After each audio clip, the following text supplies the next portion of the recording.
we divided into session before the group present the topic, your topic. So the first I will present about the concept of the high risk newborn, ya. For the 30 minutes of maybe for the 45 minutes, ya, 45 menit sebelumnya atau setengah jam, nanti kita lihat, ya. Ya, we call it about high risk newborn baby, ya. Kita bicara tentang high risk, bayi resiko tinggi, ya. Who knows what the meaning of high risk newborn? Apa yang dimaksud dengan bayi resiko tinggi? Ayo, siapa yang tahu? What is the difference of high risk newborn and normal newborn? Apa bedanya antara bayi resiko tinggi dengan bayi normal? Who will answer the question? Ayo, siapa aja? Silakan.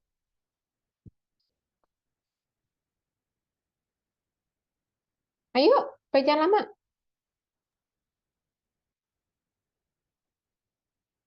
What is the difference of high risk newborn and normal or high risk baby and normal baby? What is the difference? Aisyah. Aisyah. Okay. What do you know about the high risk newborn or high risk baby? Mungkin dari umurnya ya Bu, kalau newborn kan bayi baru lahir. Kalau bayi kan maksudnya udah umurnya tuh lebih dari seminggu gitu Bu. No. Our focus now about the baby less than 28 days, yang umurnya kurang dari 28 hari. Ya, kita sekarang bicara tentang bayi yang umurnya kurang dari 28 hari. Or we call it neonatal. Ya, tapi kalau saya ibu bilang baby, itu berarti babynya adalah baby neonatal. Ya, kita sepakat ya. Karena nggak enak ngomong neonatal, tapi kalau kita bicara baby for this topic, it's mean the neonatal.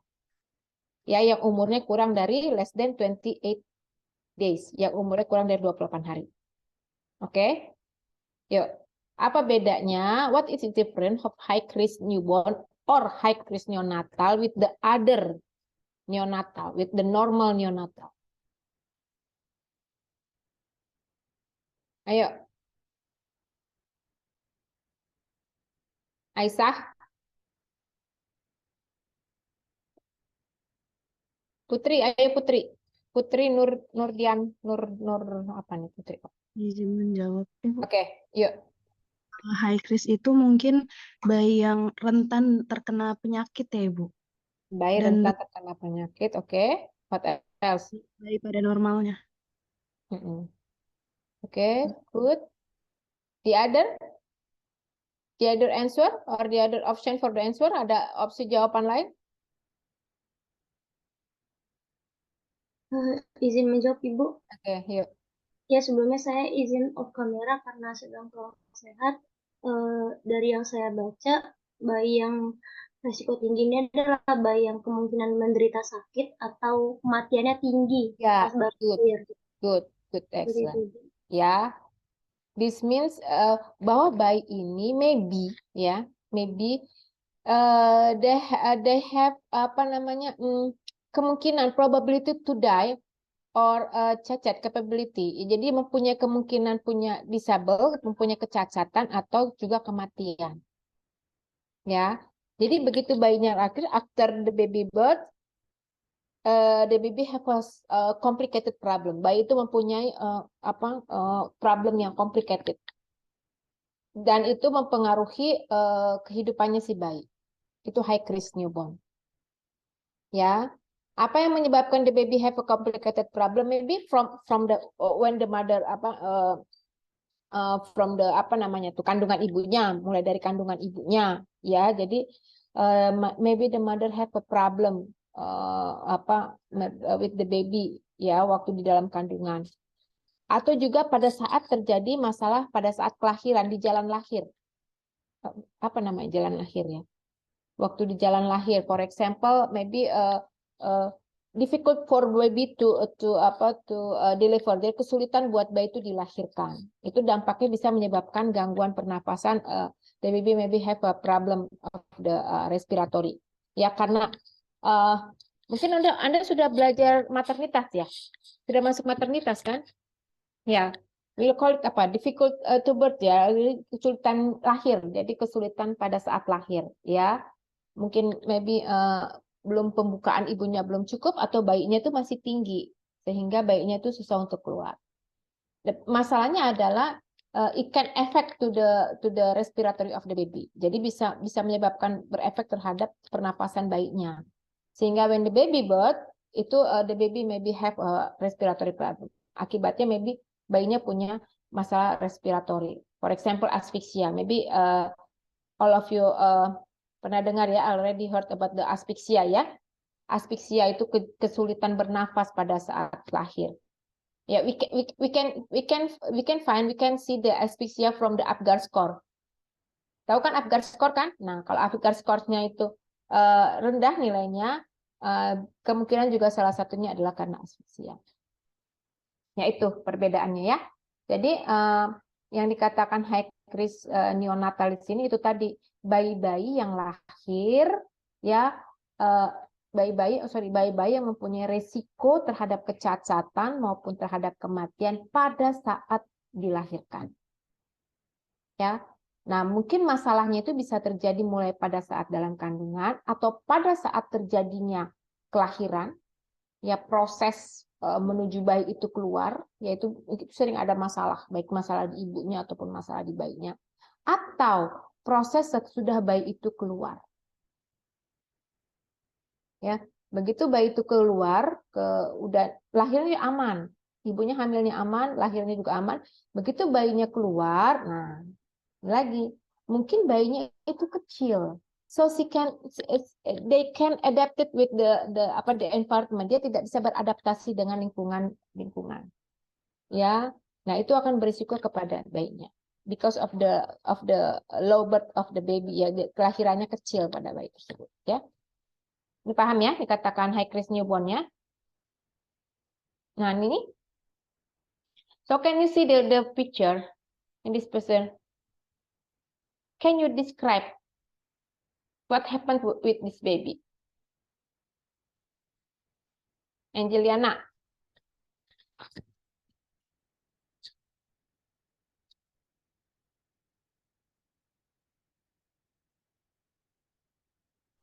Mungkin itu bayi yang membutuhkan alat bantu, Ibu. Alat bantu. Okay, good. Alat bantu. Ya. Ini bayi-bayi yang berisiko ini membutuhkan alat bantu. Ya. For example, like OGT, ya, not NGT ya, tidak nasal gastric tube ya, but OGT, oral, lewat mulut, ya. OGT, kemudian what else? Sinar, ya, blue light mungkin, fototerapi, ya. And then what else? Maybe sometimes the baby, we must monitor the the cardiovascular. Ya, the cardiovascular of the baby, dipasang alat ya, or maybe infus nih satu infus. Kalau infus pada bayi itu bukan di tangan, bukan di kaki ya. Dia for the baby, the neonatal baby, infusnya itu di sini nih, di umbilikus ya, di pusatnya itu, di situ dipasangnya infusnya, karena di situ pembuluh darahnya besar. Di pusat itu loh, kalau kalian sudah besar tuh ada pusernya. Nah, di situ infusnya itu kan sebenarnya bekas tali plasenta di situ. Ya kan, bekas tali plasenta. Nah, itu pembuluh darahnya besar, di situ dipasang infus. Ini nih kelihatan dari sini. Ya. So you can see with the baby, they have a lot of problem, ya. Lot of the health problem with the baby. Ya, ini ya, monitor with the monitor of the oxygen. We can see from the device in this leg of the baby ya, kakinya si baby ini. Ya, untuk monitor oximetriknya ya.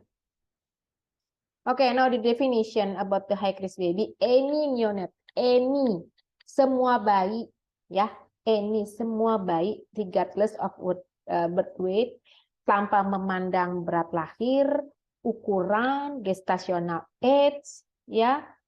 Nggak kita lihat apakah dia bayinya lahirnya kecil atau dia lahirnya normal, apakah gestasionalnya normal, ya, lebih dari 37 atau kurang dari 37, ya, itu kita nggak peduli. Yang jelas adalah bayi ini, nah, chance-nya untuk hidup atau mati itu besar.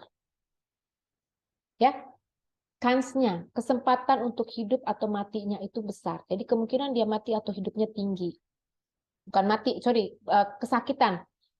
Kemungkinan dia untuk mati atau kecacatannya itu tinggi, kesakitannya itu tinggi. Jadi angka kematian dan kesakitannya itu beresiko tinggi. Sehingga yaitu kita katakan high risk. Ya, oke?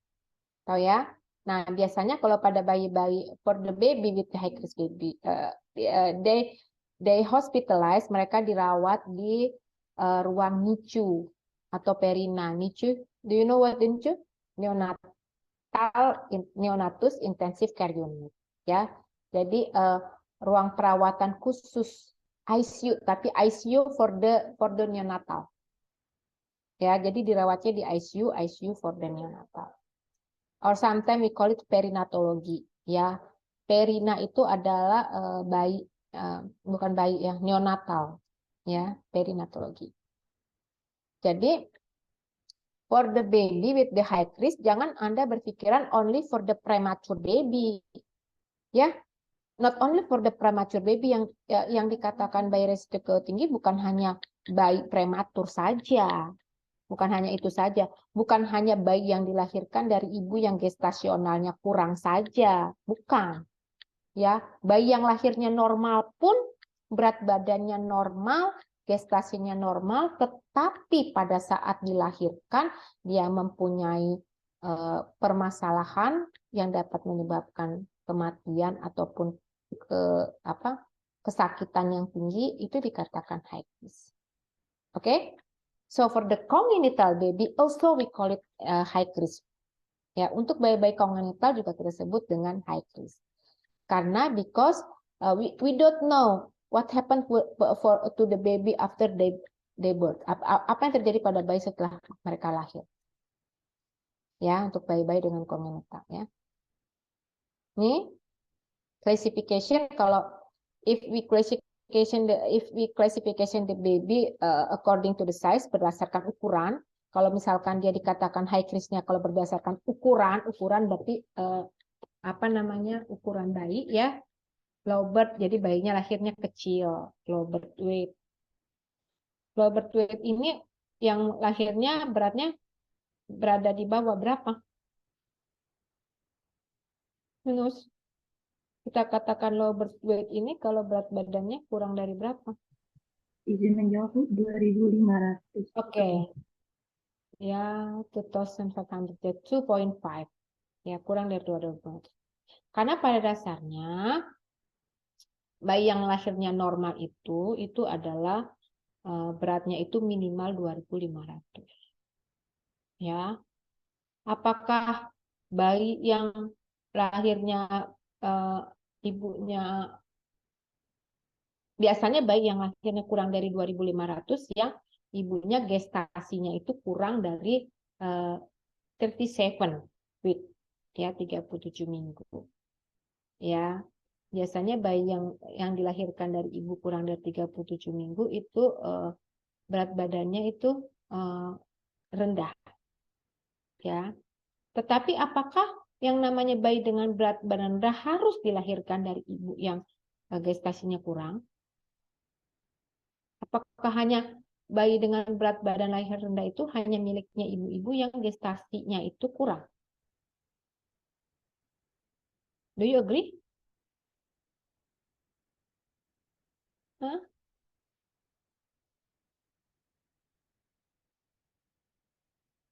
Benar nggak? Coba dapat kalian. Apakah yang namanya bayi lahir rendah, ya, hanya ditujukan pada ibu-ibu yang gestasinya kurang? Ayo. Nur Kalisah. Sama Nur?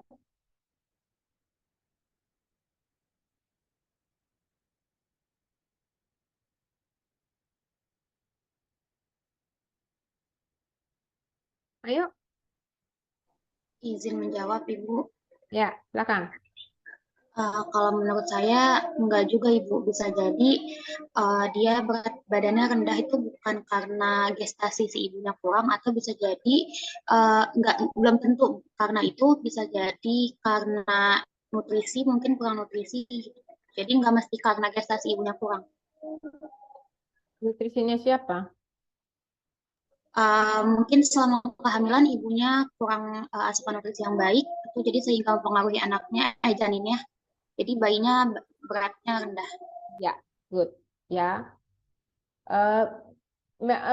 Maybe for while the baby still in the mother, ya, the mother have a lack of nutritionnya, kurang dari nutrisinya kurang gitu ya. Banyak kurang nutrisinya, bisa jadi karena memang efek of the efek dari kehamilan ya, bisa jadi efek dari kehamilannya what we call it morning sick memanjang ya, extended of the morning sick. Jadi morning sick memanjang ya, yang mual-mual terus sehingga tidak susah untuk asupan. The mother cannot eat everything ya. Kemudian maybe the mother have a problem with their health, maybe infection, pada ibu-ibu dengan infeksi ya. Mungkin ibunya punya penyakit TBC, mungkin ibunya punya HIV, mungkin ibunya punya penyakit lain-lain lah ya. Penyakit infeksi itu ini loh, dia itu kalau pasien dengan penyakit infeksi biasanya dia itu membutuhkan energi lebih banyak, not for tapi but untuk pertumbuhan infeksinya. Jadi kuman itu di dalam tubuh itu dia kan juga membutuhkan makanan minuman untuk berkembang dia. Nah, dia biasanya menggerogoti dari makanan minuman yang kita gunakan untuk energi kita. Makanya kalau seperti orang penyakit TBC, Anda tahu Lina, TBC ya, itu kan badannya kurus-kurus banget. Ya, nah itu salah satunya karena itu. Jadi pada pasiennya juga kalau ibunya mempunyai infeksi berat, biasanya bayinya juga kecil. Or maybe twin. Not because of bukan karena dia lack of nutrition, but they separate. Jadi mereka membagi makan. Ya, kalau pada twin. Ya, gestasinya normal, ya. Tapi dia lahirnya mungkin berat badannya rata-rata kalau bayi twin itu kurang dari 2 kilo ya, kurang dari 2.000 because of the separate their nutrition. Jadi dia pembagian makanan waktu di dalam perut ibunya. Ya. Ini kalau tadi berdasarkan ukuran berat lahir ya. Kalau ini berdasarkan gestational age ya. Preterm, full term, adalah late preterm. Nah, ini juga nih.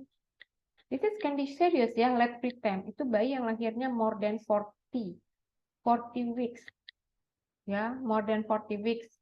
Ini apalagi nih, postterm itu more than 42 or 44 ya, 44 minggu. Ini bahaya ini. Ya. Kurang less than normal gestational juga is dangerous, more than normal gestational juga dangerous. Jadi dua-duanya berbahaya. Ya. Ini yang according to mortality ya. Live birth, dia lahir, meninggal, atau meninggalnya sudah dalam kandungan.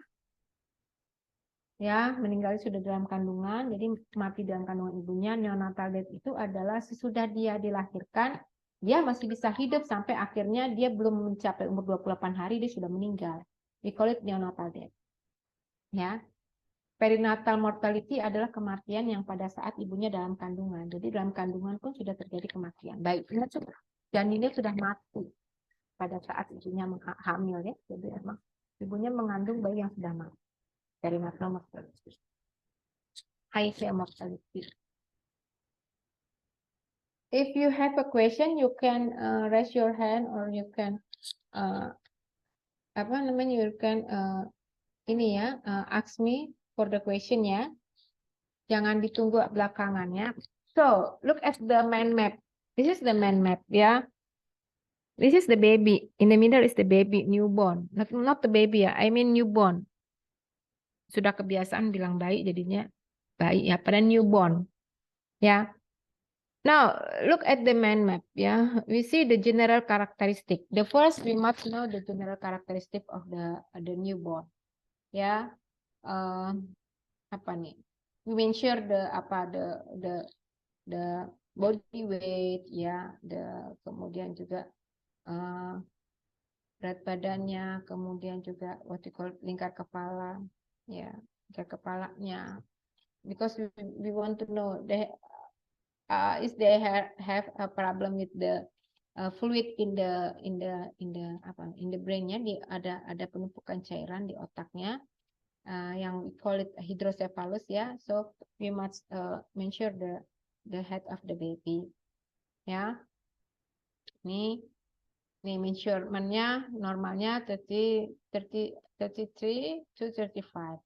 Kalau lebih dari ini lingkar kepalanya, so we must do some of the intervention to the baby ya. Kemudian fontanelnya, kemudian juga circulatory systemnya. After we see the general characteristics, so we look at the circulatory systemnya ya, aliran darahnya, and also the pulmonary circulationnya ya. Nah, we must look at this point ya. Ya. Nah, this is the assessment. The first you must assess the baby. Ya, the assessment of high risk baby. General. What will we do? What will we assess? What will we assess for the general? Anthropometry. It means you must calculate the baby and the tall ya, tingginya baik must diukur. Ya.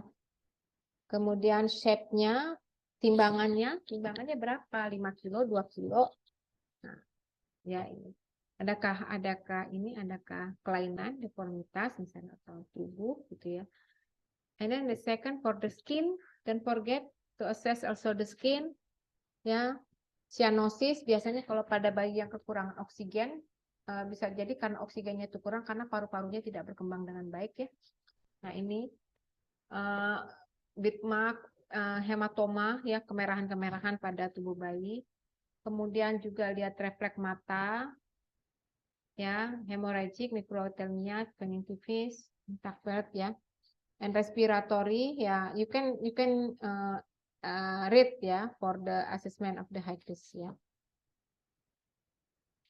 This is the what you call penata laksanaannya, prinsip penata laksanaan bayi resiko tinggi ya. Nah, pertama lihat respiratory system.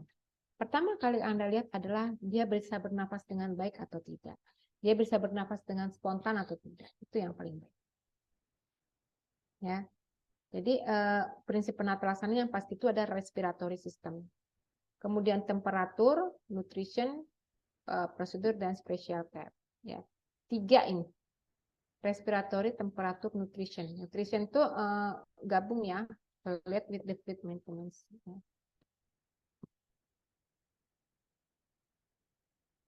Okay. Now, for the first, we will discuss about the birth asphyxia. Do you know what the meaning of asphyxia? Ini maternity nursing harusnya tahu, keperawatan ibu. Ayo.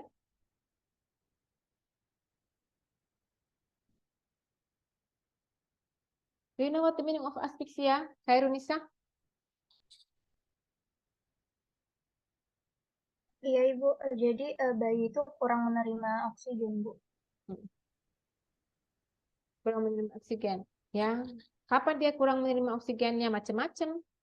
Pokoknya bisa terjadi pada saat dia di dalam kandungan, bisa terjadi pada saat proses persalinan. Yang jelas itu dia kurang oksigen.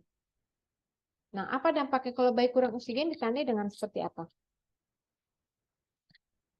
Mungkin ada, maybe you have neighbors or maybe your uncle, auntie have a newborn, ya. Apa yuk? Izin menjawab Ibu, sesak nafas. Ya, jadi sesudah juga bisa. Itu tadi yang dikatakan. Biasanya kalau yang asphyxia yang sudah terjadi saat kelahiran, ya. Kalau yang sebelumnya beda lagi ya, pada saat atau sesudah. Sekarang ini bukan. Jadi waktu habis melahirkan normal. Begitu bayinya diletakkan lagi dibersihkan gitu ya, atau diletakkan di warmer pemanas, tiba-tiba bayinya mengalami perubahan. Tiba-tiba nafasnya jadi rendah, tiba-tiba ini. Jadi